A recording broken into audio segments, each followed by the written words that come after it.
Hi everyone, can you hear me? Can you see me? Happy Saturday. I've not seen anybody. Probably everybody is busy this Saturday.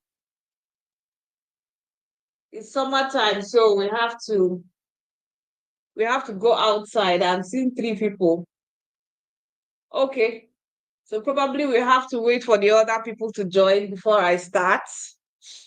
How is your Saturday going? My Saturday is just there. Like I usually say that. I don't know. The energy to explore New Brunswick has been very, very, how will I put it now? The energy is not really there like before. If it was before, hey, I would just be going from one community to another. Hi, Jamiu. How are you? How is your Saturday going? Epic me. Hi, how are you doing? My Saturday has been okay, has been wonderful. I've not had the time to explore New Brunswick. I've just gone to one or two places. Hi, Esther. How are you doing? How is your Saturday going? Hope you're doing well. Okay, so let's just wait for 2 more minutes for other people to join. We have 13 people already on the live session. Hi, Patience. How are you doing? Hi, Ekong. How are you doing? Hope you're doing well wherever you are. Um, okay, yeah, Jamil, thanks. I hope you're enjoying your Saturday. Let's I know that immigration is important, but at the same time, life is also important too. Please, if you have time to enjoy yourself, enjoy yourself. Oh. Me that is talking, I'm trying to push myself out as much as I can during this summer so that during winter I will not start complaining that I didn't spend my summer well. Um, I'm just hoping that I'm able to achieve a lot of outdoor exploration in New Brunswick. It's just the, how will I put it now? The energy to go filming the whole of New Brunswick. I don't really have that energy. I'm supposed to do that so that people who are coming to New Brunswick would have a video of the different places. New Brunswick is not like Manitoba, where you have the major city, Winnipeg, and then you have the other small cities, the pockets of cities. New Brunswick has three, well, I'll call them towns because they are small towns, three towns. That's the way I'll call them. The population is not much, less than 1 million. That's the whole of the problem is population is just less than 1 million. And they just have all these pockets of towns in different places spread across. Like you come here, you see one town, maybe you have 30,000 people living in that town. And then you go, you see another 50,000 living. And then you go, like, they don't really have a major city that I would say, okay, this is a major city. If you've lived in Canada, at least when you enter Toronto and Calgary and Edmonton, you go to these places, these are major cities, but New Brunswick doesn't have that. I'll call them town. They just have town. So I've not had the time to explore all the towns, and there are so many of them. You have Fredericton, which is a major capital city. You have Moncton, you have St. John, you have Sackville, you have Miramichi. Like they are just spread across 1 hour drive. And I just sometimes I just get tired about how Canada is so big, and yet they are not trying to make the place populated so that they can exploit what they have in terms of resources. Okay, so before, yeah, Christopher, thank you. Faisal, thank you. I'll respond to your question. I was just trying to, warm up for the session for today. So today's topic, which we agreed on yesterday, was talking about studying and working in Ontario, what people should be aware of and how people should prepare themselves if they find themselves in Ontario. In the past, Ontario had the biggest provincial, till now, not even the past, till now, Ontario still has the biggest provincial nomination slots. But with the ongoing restriction on provincial nomination slots, Ontario is now having to deal with a lot of people versus few provincial nomination slots. And majority of the schools and majority of the programs are actually in Ontario. In fact, 80%, I would say 80 or 85% of the schools are in Ontario. So that means a lot of people who want to come and study in Canada, they might not find the option of their program elsewhere, but they might find it in Ontario. So they have no choice but to go to Ontario. That was in the past. That was like within 2022, 2023. And as a result of that, most of these schools, will I call it greed? Well, I won't call it greed because I mean, when you see opportunity for expansion, you take advantage of it. But it's just that when government policies are affecting your business, you don't have any choice. So between 2022, 2023, a lot of these schools expanded beyond their capacity. They opened more campuses, especially partnering with private career colleges and all of that. And that was what led to the influx of a lot of people into Ontario. And then it made the rental property high. A lot of people started complaining that there are too many people, blah, blah, blah. Jobs became scarce, So all these issues was what actually triggered the reforms that we are seeing today within the immigration system because of the influx in Ontario and British Columbia.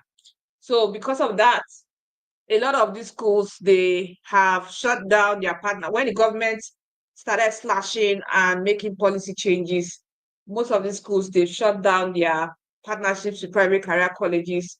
They've also removed a lot of courses that they will not be offering to streamline the programs that they will offer to international students with what the federal government has published. And because of that, it means that all the people that came in between 2022, 2023, especially those who came to do 1-year program, they are now caught up in this situation where there is serious competition to get provincial nomination slots from Ontario. So if you find yourself in Ontario doing a 1-year program, typically a lot of people come in just with the thought of, okay, I can just do 1-year program, and with that 1-year program, I should be able to get permanent residency. But by the time you come in, you discover that the 1-year program will not be able to give you enough time to secure permanent residency. And if you have the funds, then you quickly secure admission for a 2nd-year program so that you can get 3 years postgraduate work permit, and then use that 3 years period to be able to secure your PR. But this is what a lot of people should have done at the time. So for those who came with 1-year program, with the hope of, okay, if I'm not able to get permanent residency with the 1-year PGWP, I can actually extend my program and do a 2 years program. So what people should have done was, instead of doing the 2nd-year program in Ontario, right? They should quickly secure admission in a province that is less competitive. So you come in, and I will still give the same advice now to people who also plan to come in. So if you plan to come in and you see that the program you're coming for is in Ontario, you've gotten your admission, you've applied for your visa, they've granted you your visa, you're coming for a 1-year program, or let's say you're coming for a 2 years program, either of the two. You land in Ontario. The moment you land, start securing admission outside Ontario in another province. That is the best strategy I would advise. Start securing admission or start looking for admission in another province, such that you can only do 1st semester. I know some people say, oh, okay, but I've paid my complete tuition. You are entitled to your refund. Let's say you do 1st semester and you're able to secure admission in another province or in another, what do you call it now? In another province, in another school. You can request for your refund of the 2nd semester. And you can also transfer your transcript from the 1st school to the 2nd school, such that you do not need to repeat classes again, right? So there was somebody that one of our followers or one of our community members, she did that. She secured admission for a program in Ontario, in Toronto area. She's lucky anyway. She secured a program in the Toronto area, and That was for development support worker, but her husband was not able to get a job within that Toronto GTA area. So the husband got a job in the northern part of Ontario. And because the husband got a very good job in the northern part of Ontario, she had to look for another program to switch to go to that northern part of Ontario to join her husband. And she was able to secure the admission, but she was not able to complete her first year program. So she only got the transcripts from the first year. The second year, she moved to the second school. She completed that one. The RCC still gave her 3 years postgraduate work permit. They still gave her 3 years postgraduate work permit, despite not completing a program from the first school. She only showed transcript from the first school, plus the completed certificate from the second school. And then she was still able to get 3 years PGWP. But that's not what I'm saying. What I'm saying is move outside of Ontario. Go to provinces like Newfoundland and Labrador. Go to provinces like New Brunswick. Go to provinces like Nova Scotia. I won't recommend Prince Edward Island for now. Go to provinces like Manitoba. I wouldn't really recommend Alberta as well for now, because Alberta is also becoming one of the third populated cities or provinces in Canada as well. So the competition will also be much in Alberta. So when you move to these provinces to complete your education, the condition around, for example, for Manitoba, the condition that says, oh, did you school in another province? That means we'll take off 200 points from you. That condition will not really apply, because you've completed your education in Manitoba, and then you'll be able to, once you get a job offer, you'll be able to apply for provincial nomination 6 months, or depending, if you get a job offer in line with your program of study, you can be able to get provincial nomination immediately. If you move to New Brunswick, same thing. You'll be eligible for the skilled worker route. If you move to Newfoundland and Labrador, same thing. You'll be eligible for the international graduate route or the AIP route. And that way you're getting your provincial nomination as fast as possible. You've moved yourself out of the area that is very competitive to the area that is not competitive. So in summary, what I'm trying to say is that if you find yourself in Ontario, you just came in, let's say you're about to come in, let's say you came in, we're already in August, let's say you came in for the May session, you've done the May semester, spring semester already. Do not wait. I know that it might be too late to secure admission now, but there's no harm in trying, right? For those who are still outside, please tell them, if you still have enough time, let's say you still have 1 more year to go in your studies, please also take advantage of this. Try to secure admission. And one thing about it is that they give you, like, what do you call it now? The schools, they will prioritize those who are already studying in Canada to give them admission faster than those who are outside. So secure admission outside Ontario. Go and complete your education in another province. I have people like that. There's someone that secured. In fact, there are some people that they will come into Canada to study a program, maybe in Manitoba. I have somebody like that too. He came to study in Manitoba. By the time he came in, the school said, oh, the slots are filled. He quickly secured admission somewhere in British Columbia, although British Columbia wouldn't have been the best option if you ask me. But because he had family there, he had to secure admission in British Columbia. And that was it. He moved to British Columbia to complete his education. So if you're coming for a 2 years program, please do not continue the program in Ontario. Make sure that you just do maybe first semester in that school and apply for visa again. Of course, because the new rule says you cannot just switch like that. Before you could switch like that, there were no penalties. But now you have to apply for a visa, and they are very fast. I have somebody that did the switch recently to another province, not this another province, to the same province, but on a different school. And his approval came in within 3 weeks, right? So if you come in for first semester, make sure that in fact, before you come in, make sure that you're already working towards securing admission in another province, the province that it will be easier for you. It will be easier for you to switch to, so that you will not be stuck with the 20 to 30,000 people in Ontario who are looking for provincial nomination slots. So that's for studying. Now, if you find yourself in a situation where, well, this advice is coming at a period that is looking like it's already too late, you cannot switch, you have to complete your education in Ontario, it's still applicable. Before you finish your program in Ontario, start searching for jobs in all these provinces that I mentioned. Start searching for jobs in Newfoundland and Labrador. Start searching for jobs in New Brunswick. Start searching for jobs in Nova Scotia. So that the moment you finish, you get a job offer in those places, you move. Now, Newfoundland and Labrador, before they will say you can, if you get a job offer and your work permit is about 4 months to expiry, right? You can get nomination. That's, you must at least have 4 months validity of your work permit. That's what they put there. But they've now seen that a lot of people just come to get their PR and get out, which again, I like sometimes I feel somehow when people try to use provinces, because I see it as trying to spoil the policies that they put in place for other people that are coming. If a province has given you nomination, why don't you just relax? I know that sometimes it might not be what you want, like the job you might be doing might not be what you want, the place, the environment might not be what you want, but consider that these people were not stupid when they gave you the nomination.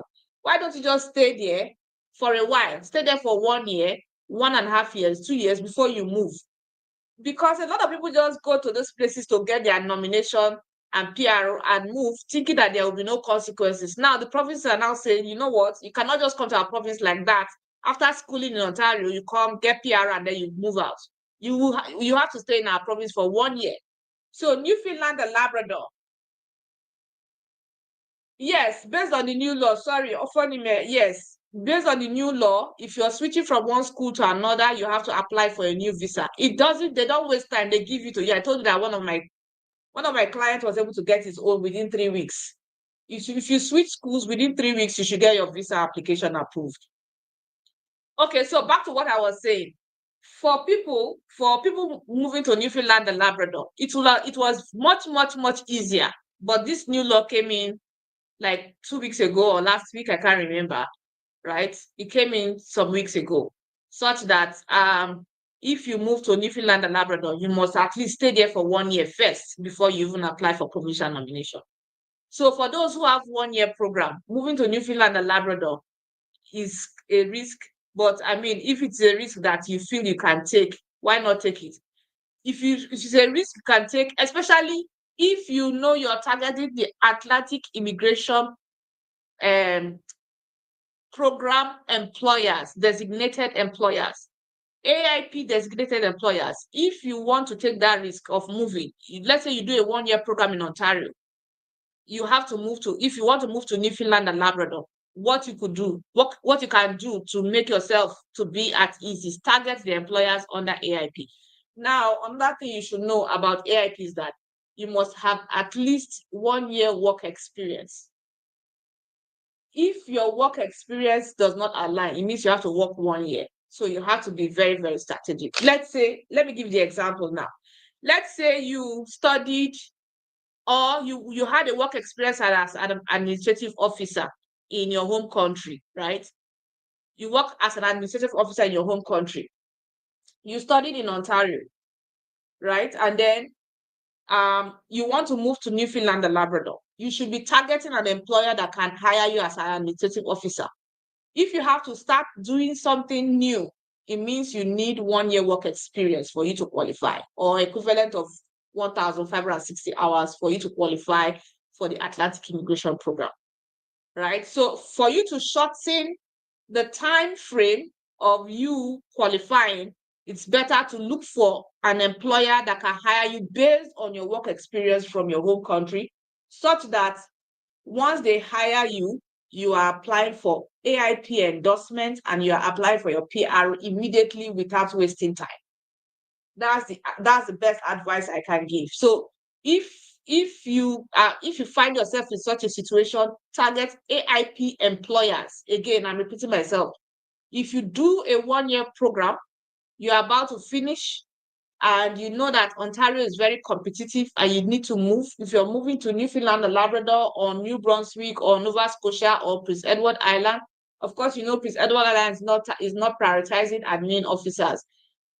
You should also check New Brunswick, they put a list of occupations that are not priority under AIP. Also check Nova Scotia. They put a list of, not that they put a list of occupations. Nova Scotia, what they did was there were some people they had already given endorsement and they started taking their endorsement from them because they wanted to prioritize healthcare, which they are mimicking Saskatchewan, and I don't like such things.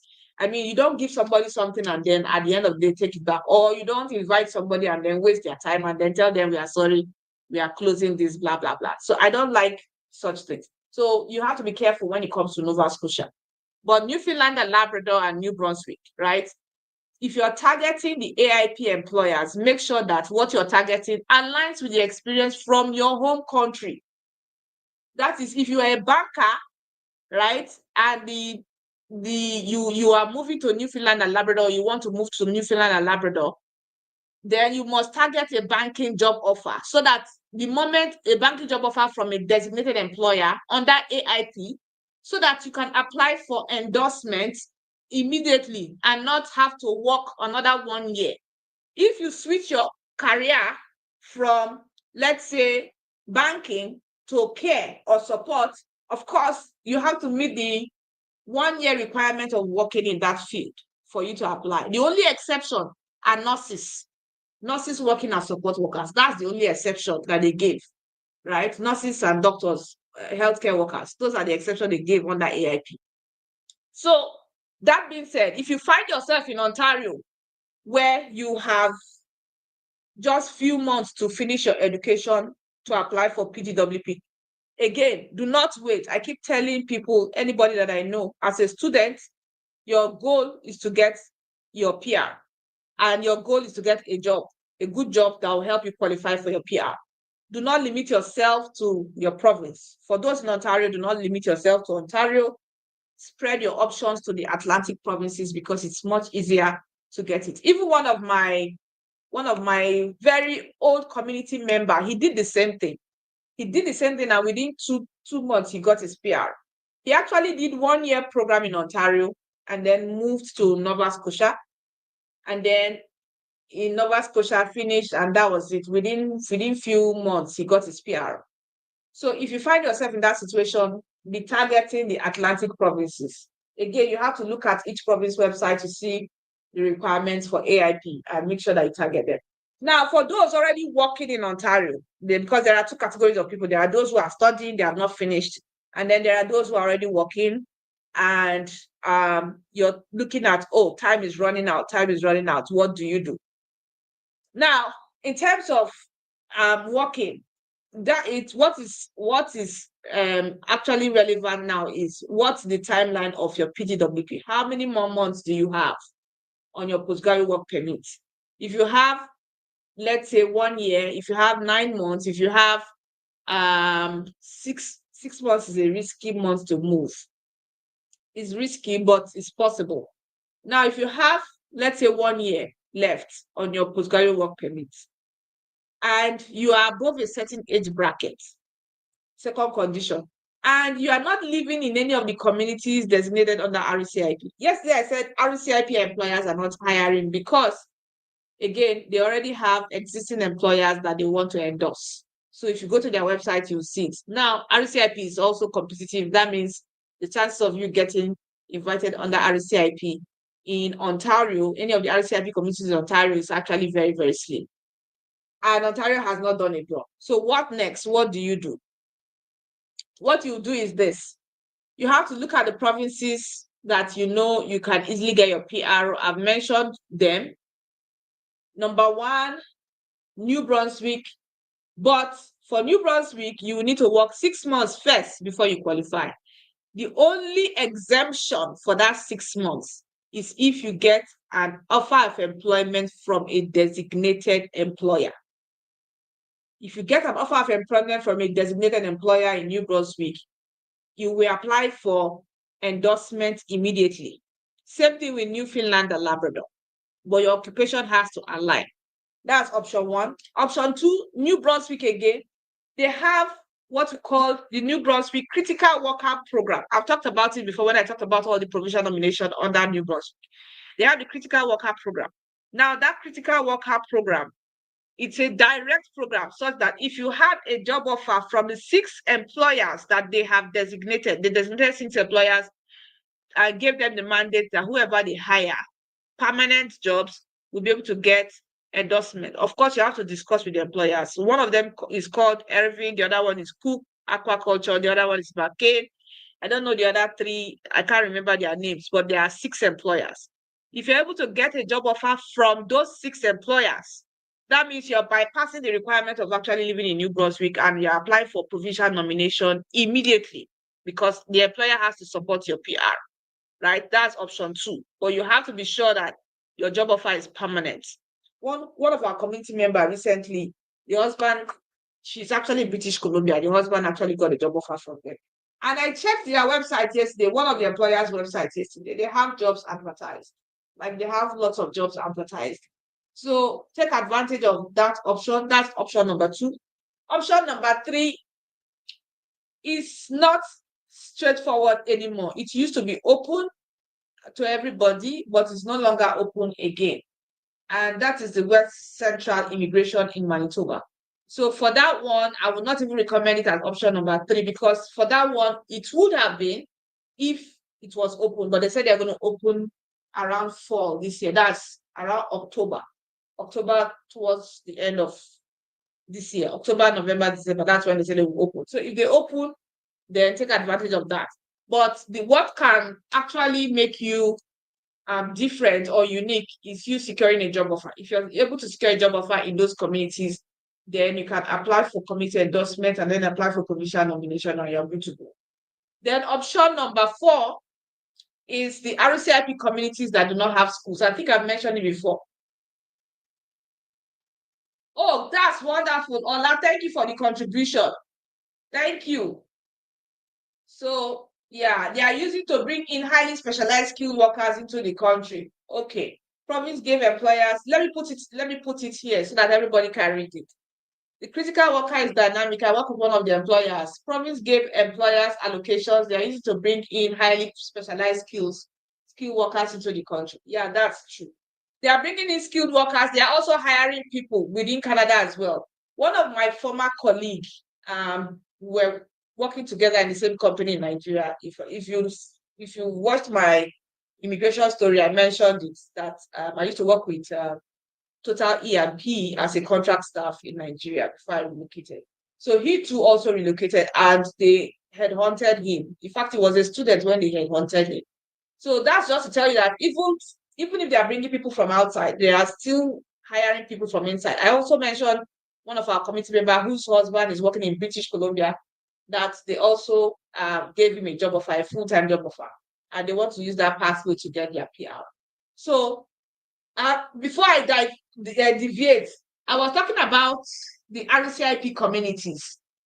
So the RCIP communities that you should target are communities that do not have colleges.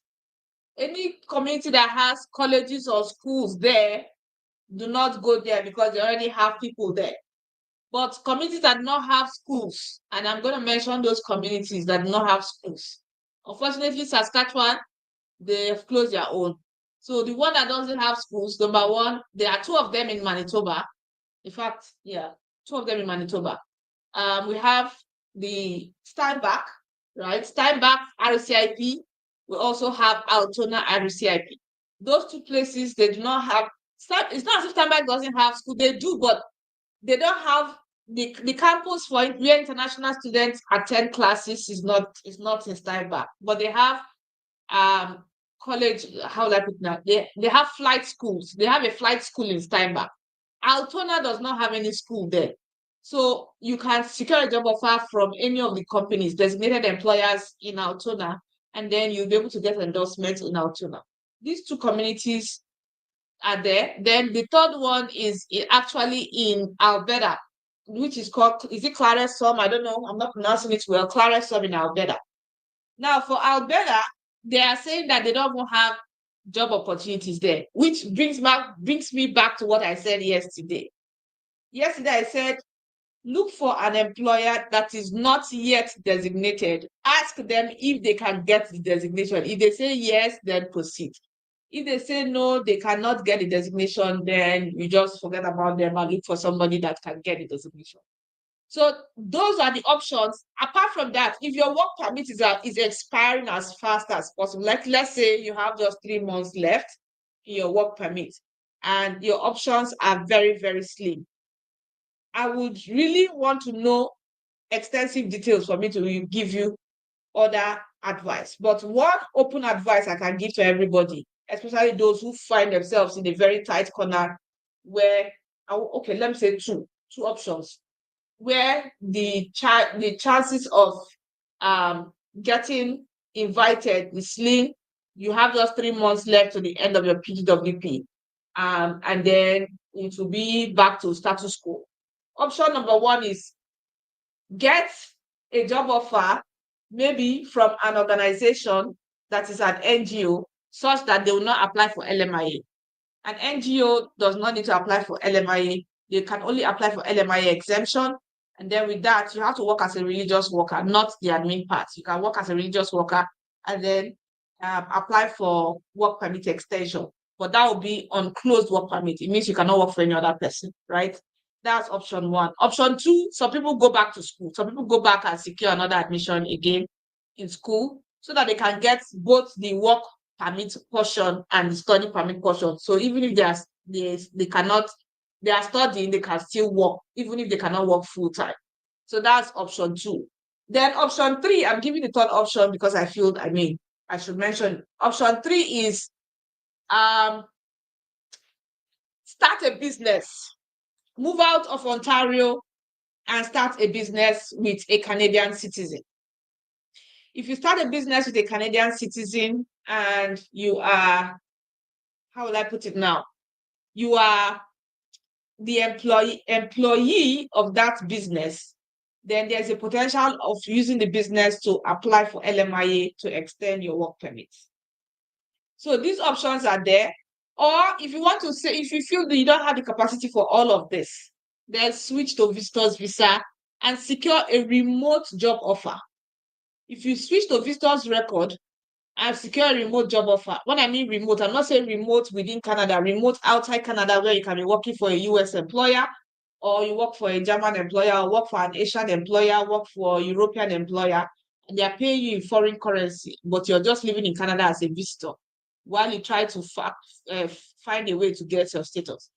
During that period, you can also start learning French. Again, I've talked about this French thing before. I mentioned with French, you can actually get an LMIA exemption and extend your work permit, right? So I've mentioned these options so that you can look at them critically and see the one that you feel you can fall back on. Because Canada immigration these days is changing such that you need to have backup upon backup upon backup. In case one of your backup is not working, your second backup will work. And then if during this period, one thing you should know is the longer you work in Canada, the more your points increase in the express entry pool, especially for those who are targeting express entry. I didn't even mention that. So if you work for 1 year, you get a certain number of points. You work for 2 years, you get a certain number, you get your point increases. You work for 3 years, your points also increases. The more you work, the more points you get. The more years you work in Canada, the more points you get. So that's the summary of advice I can give to those in Ontario. The READY program that was announced last year, which is the Regional Economic Development Immigration program that was announced last year, they've not even done any draw for it in Ontario. They've not done any draw. We are already in August, and we just have September, October, November, December, 4 months to go, 4 months to the end of the year. And from the information that we have, the provincial nomination slots for this year they were mostly given to people who applied last year. So they just have very few slots for this year, right? So if you find yourself in that situation, find yourself in Ontario, and you just have maybe 1 more semester or 2 more semesters to go, please look for admission in another province and move. Move to another province that it will be easier for you to get PR, so that you're not stuck with other people and you're competing with them. Okay, so I'll start taking the questions. The first question is from Faisal. Please advise for someone with 40 years and offshore out of Canada in tech, best option to move in 2025. Which province? Okay, so tech occupations these days, because of the layoffs going on, tech occupations are no longer in demand as they used to be. They are no longer in demand. The only province that is still giving nomination, not one, maybe two, they're still giving nomination within this category, Alberta. So we have the Alberta Accelerated Tech Pathway. Now you mentioned that you're 40 years, and if you're 40 years, you should be able to create an express entry profile. If you cannot create an express entry profile, it means you cannot take advantage of the Alberta Accelerated Tech Pathway. The Alberta Accelerated Tech Pathway requires a job offer, and you must at least have an express entry profile, because your job offer is very important, such that you get a job offer from a tech company in Alberta. You apply for nomination, they will have to credit your nomination 600 points into your express entry profile. So if you are not able to create your express entry profile, it means that you cannot get provincial nomination from Alberta. So that one is there. Then the second province I would also mention is Manitoba. Manitoba is still open. Like I said, all the occupations in demand list, they are still much open in Manitoba. Okay. I am coming in for a 2 years program at Sheridan College with Co-op. What is your advice? Again, if you're coming for a 2 years program, just do only one semester. In fact, start securing admission outside Ontario. Look for admission in New Brunswick. Look for admission in Newfoundland and Labrador. Look for admission in Nova Scotia, if possible. Right? Look for admission elsewhere. Look for admission in Manitoba. Look for admission in those places. So that the moment you come, you get your admission, you know that you're doing only first semester. And then you're moving, second semester, you're moving to the new school, so that you don't get stuck in Ontario. Okay, what if the visa is denied while switching? So there are circumstances why the visa can be denied. You know, when you're switching, you have to apply again as if you apply from outside Canada. You have to show proof of funds. You have to, that's the part. That's the part. So a lot of people think that, okay, because you switch, okay, because you're in Canada, you want to switch from Sheridan College in Ontario to, let's say, a College of the North Atlantic in Newfoundland and Labrador. You don't need to show proof of funds. Sorry, my dear, you have to show proof of funds. So the way you showed proof of funds when you got your visa is the same way you show proof of funds when you're switching schools. You're switching from one school to another school. You have to show proof of funds. And it has to cover the period, though. Not that you say, oh, I've done first semester, blah, blah. No, for the entire program.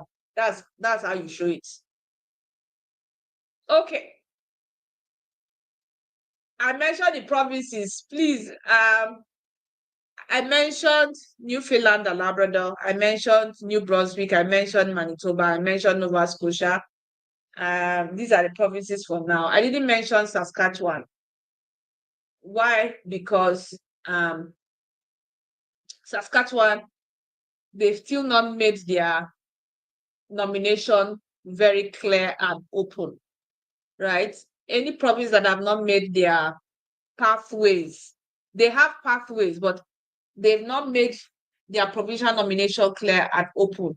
Like the statistics that I can see on other provincial websites, the information I can see on the provincial government website, I am not seeing it in Saskatchewan. I'm only seeing the information of people who are eligible and the program that are eligible.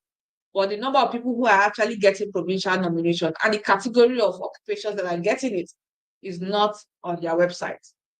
Until I get a clear information or clear details, that's when I can start recommending Saskatchewan for now. Okay. Transferring from one university to another requires a new visa application. But yes, it does. It requires another new visa application. Again, like I said, proof of funds will also be required as well. So it's not just applying blindly that say, okay, I want to switch from school A to school B. You still have to show proof of funds requirements. Okay. What about people who have completed a 2 years program in Ontario? So if you've completed a 2 years program in Ontario, that means you'll be entitled to 3 years PGWP. Then you move, go to Newfoundland and Labrador, go to New Brunswick, move to these provinces, move to. It's just that Manitoba will say you should stay in Manitoba for 1 year before you become eligible for provincial nomination. But then Manitoba still has an agreement with the government of Canada that they will be what do you call it, extending work permits for all the temporary residents in Manitoba. So you will be in luck if you move to Manitoba and you fall under the category. You have to look at the rules around it anyway, because they said people who came into Manitoba or people who had their whatever within certain period, they will be the one to get extension of their work permit. So you have to look at the rules before you move to Manitoba. But if you want to be on the safe side, move to Newfoundland and Labrador, move to New Brunswick, and just target AIP employers. Approval rate of the visa is dependent on how you apply. Again, like I said, your proof of funds the same proof of funds that you showed when you were coming in. You have to show proof of funds when you're switching schools, when you're inside Canada. I've already talked about this already, right? I've talked about this already. In terms of tech, I've talked about Alberta accelerated tech pathway, right? Sadly, like the tech industry is doing a lot of layoffs, massive layoffs going on. Massive layoffs going on. And that's the reason why they removed it from one of the occupations under the category-based selection. And when the data for last month unemployment rate came in, it showed that Canada lost about 44,000 jobs, and most of them were under the tech category and construction. I think I was mentioning, was it yesterday? I was mentioning that that some of these occupations, now that they are booming, especially healthcare, they will say they need healthcare workers. Nobody knows what's going to happen in the next 2 years, 3 years, if they will still need healthcare workers. So if you plan to come and do anything within the healthcare system, healthcare sector, have a backup plan. What if tomorrow they come back and say they don't want healthcare workers anymore, that they have too much healthcare workers? Especially now that they are poaching mostly US healthcare workers. Like a lot of the provinces are poaching US healthcare workers, right? And it's looking like they will have too many healthcare workers in their hands within the next 1-2 years. Nobody knows. So there's a possibility when they have too much healthcare workers, they will now remove healthcare from one of the categories. The same thing that happened to tech. When tech companies started laying people off, they said tech was no longer in demand. So that's it. Okay. Please, can you help with the AIP designated employers website? AIP designated employers are on each provincial website, except you want me to do videos for each website, which it's going to take time, right? For each provincial website, you will find what do you call it now?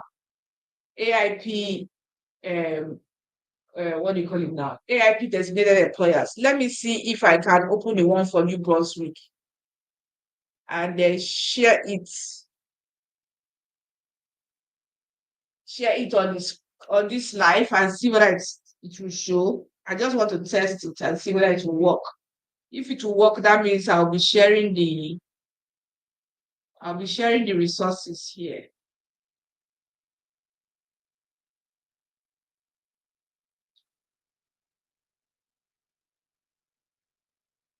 Okay.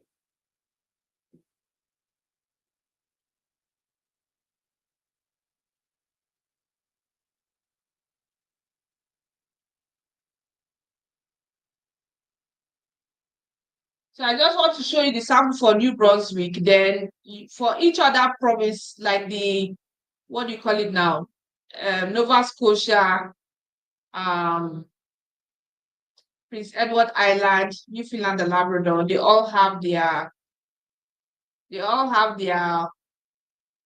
designated employers on their website.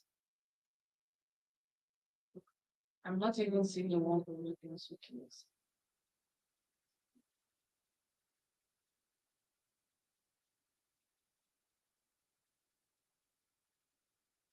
Okay, so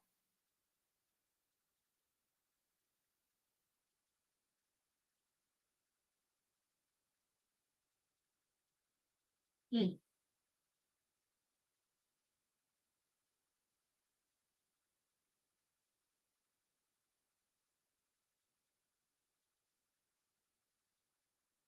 maybe I'll test this thing at a later time instead of me wasting everybody's time here. Okay, so yeah, each provincial government website, they have their designated employers list. For the Atlantic provinces, AIP, they are under the Atlantic provinces. Okay, so I'll move on to the next question. 39 are looking to study ECE in either one of the rural universities in Ontario or New Brunswick. Please, can you advise me? Please choose New Brunswick. Please choose New Brunswick. As much as I can, I'll tell everybody to try as much as possible to avoid Ontario. Just choose New Brunswick for now. Construction planning engineer with a mechanical engineering background, currently not in Canada. Please, what are my options? Construction planning engineer with a mechanical engineering. So your options are subject to a lot of factors. Your age, right? Number of years of experience, those two things. If I'm able to have the information for these two, then I will be able to give advice on if you can go through the express entry route, or if there are other provinces you should be looking out for to secure a job offer. Of course, engineering is a regulated occupation. It's not something you just quickly come and start working. You have to get your qualifications recognized in Canada before you work as an engineer. So that means if you're targeting provincial nominations, you cannot even get it if you do not have that qualification recognized. British Columbia, they have the construction pathway. Which other province again? New Brunswick also does, but they are more heavy on what do you call it now, healthcare than construction. And then Prince Edward Island also. Prince Edward Island, Nova Scotia, and Newfoundland and Labrador.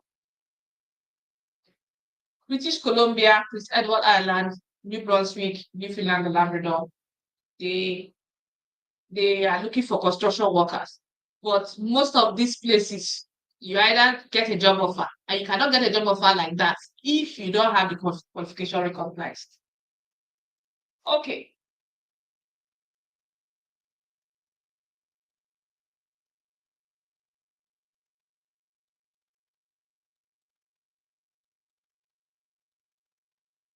Okay, my PGWP will expire December. After applying for PR this month, can I apply for video work permit, or what option do I have? Yes, so after you apply for PR this month, apply for Bridging Open Work Permit. Apply for Bridging Open Work Permit. What I typically tell people, see, this is funny. See, one of my clients, the same thing.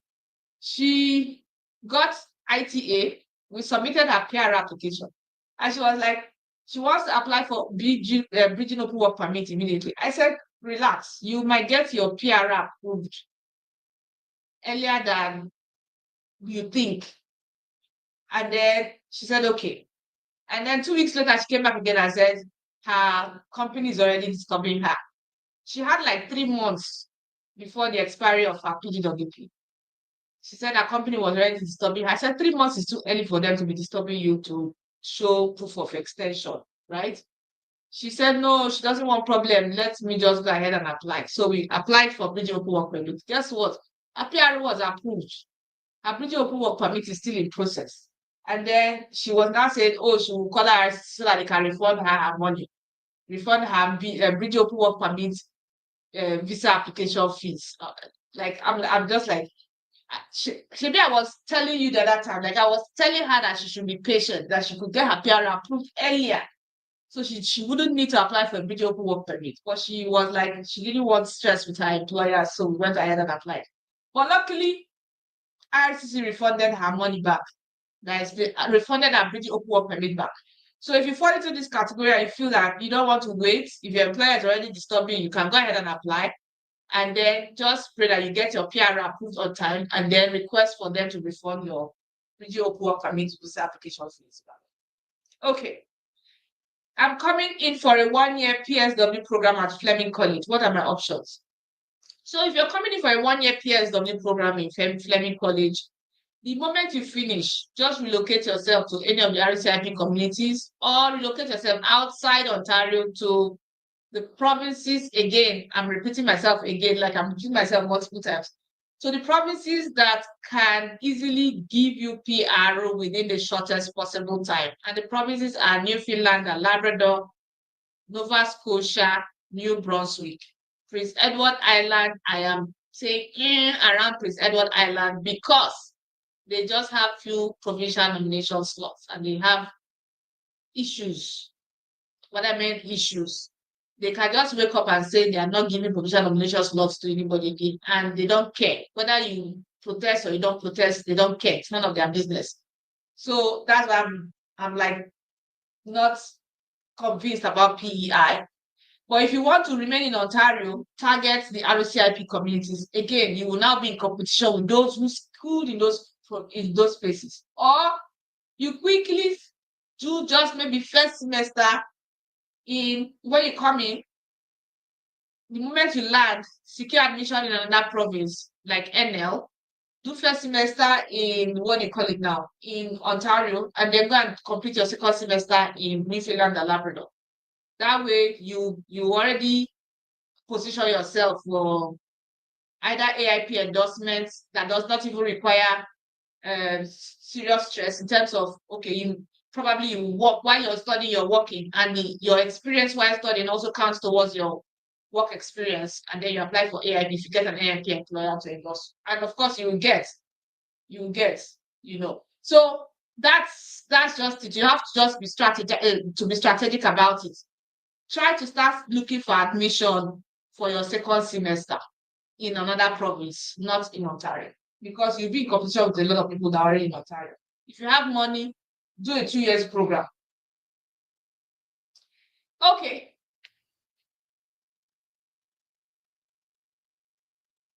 So the amount involved, it depends. Business is what do you call it now? Owner operator is not cheap. Owner operator business immigration is not cheap. Like how would I put it now? They call it owner operator, right? That's what we usually call it. But it doesn't have a direct pathway. I'm just saying that if you buy a business in those RCIP locations, unless the business is already designated, and the business now hires you as an employee, it's not cheap.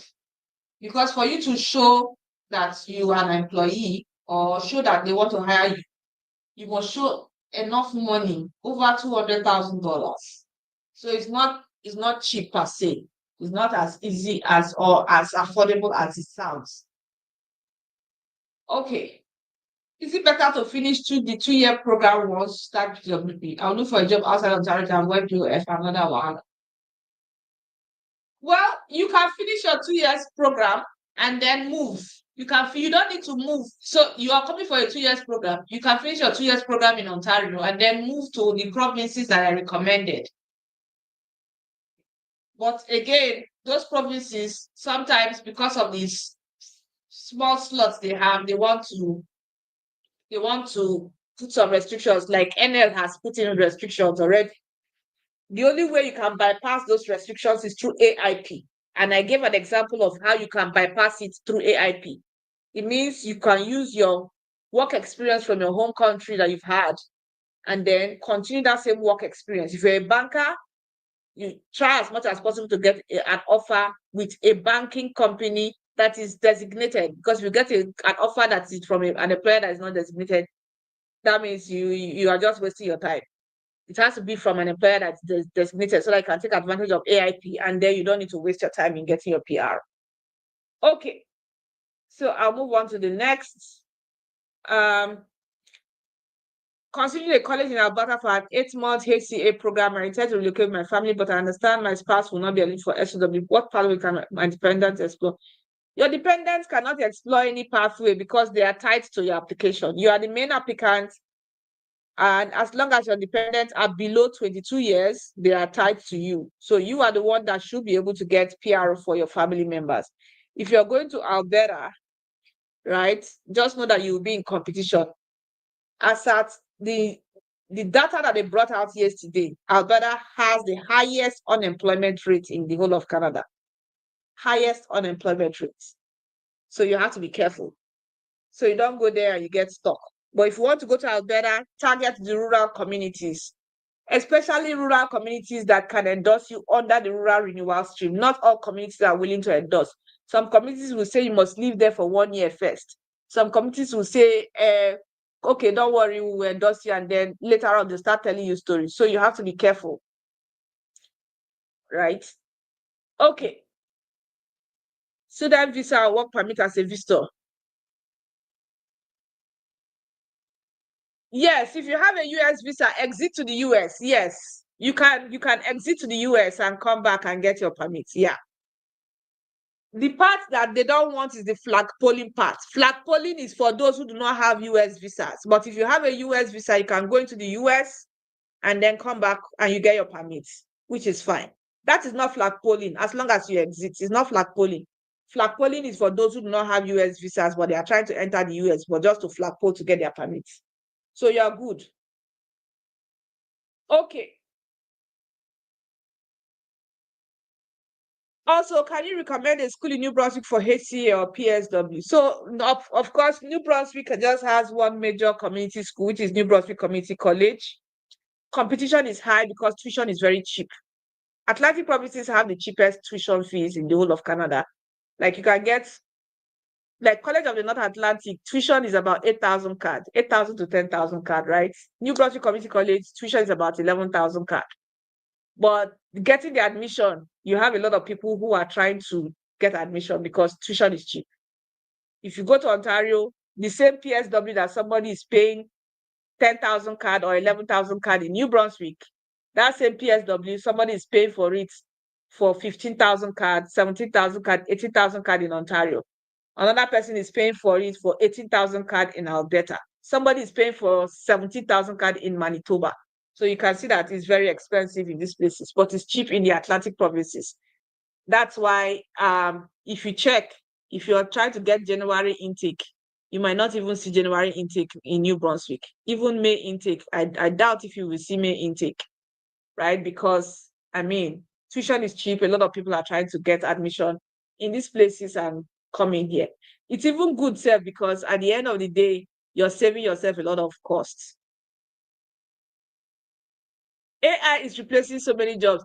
Yeah, that's true. AI is replacing a lot of jobs. I like, how will I put it now? Do we because AI is replacing jobs, do we now become scared? It's just for people to position themselves and align themselves with the necessary AI tools, right? Learn the AI that is relevant to your industry. The relevant AI tools that is relevant to your industry, learn it. If you learn it, then you are good to go. You can use AI to, position yourself to maintain your job. That's just the sad part. The sad reality of artificial intelligence is just this part of some things becoming no longer relevant. It's just sad. But what do? We have to move with the times. Okay. So before I answer this question, we have just 5 more minutes. I'll just give you guys 5 more minutes. We're already at the top of the hour. Let me just quickly answer this question. How can one transition from closed work permit to open work permit or PR? So transitioning from closed work permit to open work permit is subject to the type of application you're handling. Let's say you are on closed work permit because you are a religious worker, right? You're a religious worker. Let's say you're a worship singer in your church, or you are a prayer warrior or whatever in your mosque or something, and you're on closed work permit. Now, if your spouse now secures admission to study in Canada, right? Then you can apply for open work permit. Let's say she secures admission at the master's level to study in Canada. You can now apply for open work permit. That's option one. Option two, where you get open work permit, is if your employer is maltreating you, then you can apply for what we call vulnerable open work permit. So, of course, you have to show evidence of your employer maltreating you for you to apply for that vulnerable open work permit. What I mean by employer maltreating you, you must have come under LMIA. Of course, LMIA is closed work permits. And entry LMIA, apart from LMIA exemption, LMIA exemption is also closed work permit.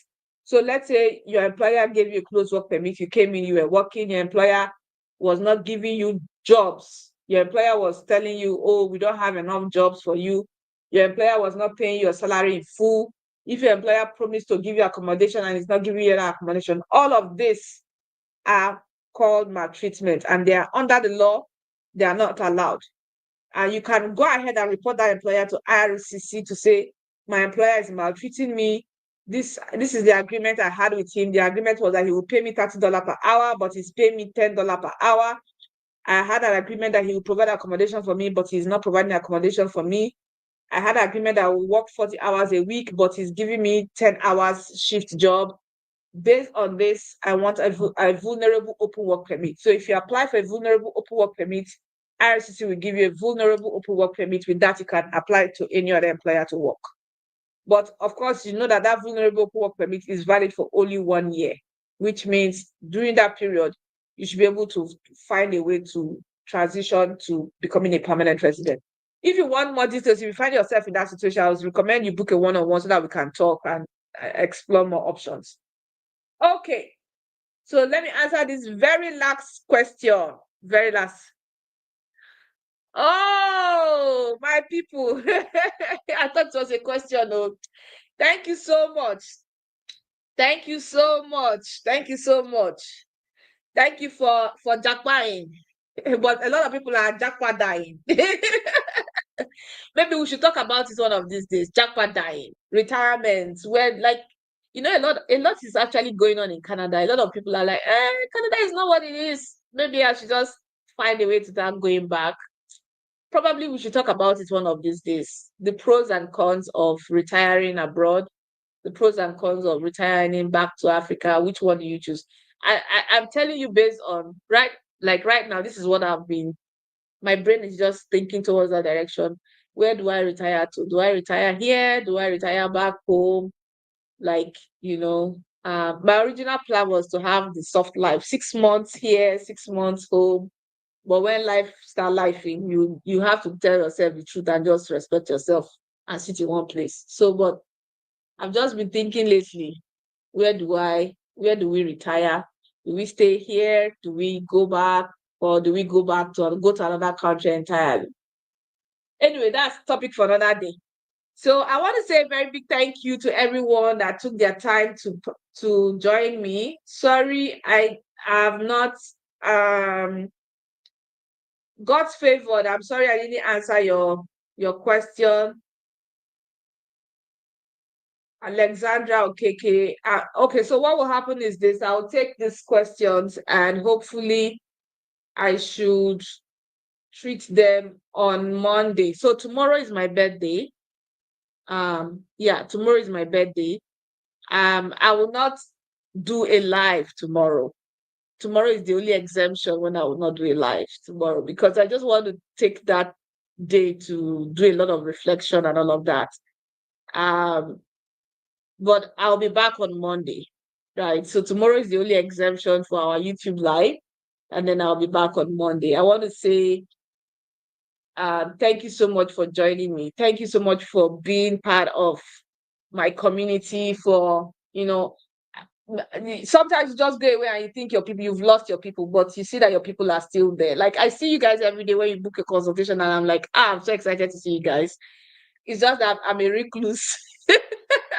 I was a social butterfly, but I'm now a recluse, such that I'm always, always indoors. I hardly go out, But I want to really appreciate all of you for taking time out of your very busy schedule, sacrificing your hours to be with me and having these immigration conversations that I believe would help somebody, and help people all the way. Okay, thank you so much. Thank you so much. Yes, thank you for the birthday wishes. Thank you, thank you, thank you. I'm so grateful. And I'm also grateful to God for keeping me alive to witness another day. And it's been a journey, but we thank God that we are here. We thank God that we are alive. We thank God that we are thriving. We thank God for the ups and the downs. Of course, when life events happens, you just take it because I mean it's part of life. Part of life are challenges and the good times. You cannot escape from one, right? Both of them they come together at the same time. So I want to say a very big thank you to all of you. I really appreciate you guys because I mean it's your participation in this live session that just keeps me going, that tells me, yes, I still have my people. I'm so grateful. Thank you so much and have a beautiful evening. Enjoy your Sunday, enjoy your tomorrow, and see you on Monday. Yes, on Monday, we will continue our immigration topic. We'll talk about jobs, AI, and losing jobs and all of that. We'll talk about all of them. Thank you so much, Rose. Thank you, Emeresia. Thank you, Ola. Thank you, Mofoluwasho. Thank you, Chichi. Thank you, Asa. Thank you, Patrick. Thank you, Joseph. Thank you, Frederick. Thank you, Alexandra. Thank you, Ofonime. Thank you, Rose. Thank you, Grace. Thank you so much. Have a beautiful evening and see you on Monday. Bye.